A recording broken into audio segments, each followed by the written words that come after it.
প্রথমে তীব্র প্রতিবাদ জানাচ্ছে নারায়ণগঞ্জ মহানগর বিএনপির বিপ্লবী সদস্য সচিবের উপর অতর্কিত সন্ত্রাসী হামলার ও আজকে নারায়ণগঞ্জ মহানগর বিএনপি কর্তৃক আয়োজিত আবু আল ইউসুফ খান টিপু ভাইয়ের উপর অতর্কিত সন্ত্রাসী হামলার প্রতিবাদে আজকের এই সমাবেশের সম্মানিত সভাপতি, উপস্থিত নেতৃবৃন্দ, সবাইকে নারায়ণগঞ্জ মহানগর যুব দলের পক্ষ থেকে বিপ্লবী সালাম ও শুভেচ্ছা জানাচ্ছি।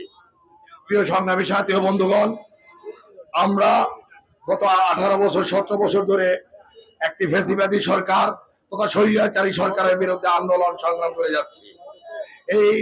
এই আন্দোলনে বাংলাদেশের ইতিহাসে সর্বশ্রেষ্ঠ যে গডফাদার এবং তার অনুসারীরাও আমাদের সর্বোচ্চ যারা নেতা বা নীতি নির্ধারক নারায়ণগঞ্জ মহানগর বিএনপির আহ্বায়ক সদস্য সচিব তথা অঙ্গ সংগঠনের নেতৃবৃন্দকে তারা প্রহার বা আঘাত করতে পারেনি।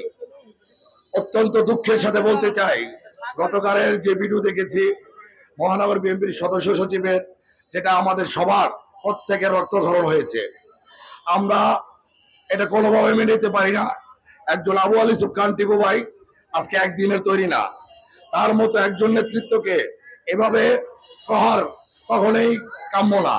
আমি এর তীব্র নিন্দা ও প্রতিবাদ জানাচ্ছি এবং সেই সাথে বলতে যাচ্ছি, অনতিবিলম্বে নারায়ণগঞ্জের যে প্রশাসনকে বলতে চাই, এর সুষ্ঠু বিচার এবং সুষ্ঠু বিচার যদি না হয় তাহলে এই আন্দোলন এবং আবু আল ইউসুফ আর টিপু ভাইয়ের যদি কিছু হয় তাহলে সামনে ইনশাল্লাহ আরো অনেক বেশি তীব্র থেকে তীব্রতা আন্দোলন হবে, এই আশা ব্যক্ত করে আমি আমার বক্তব্য শেষ করছি।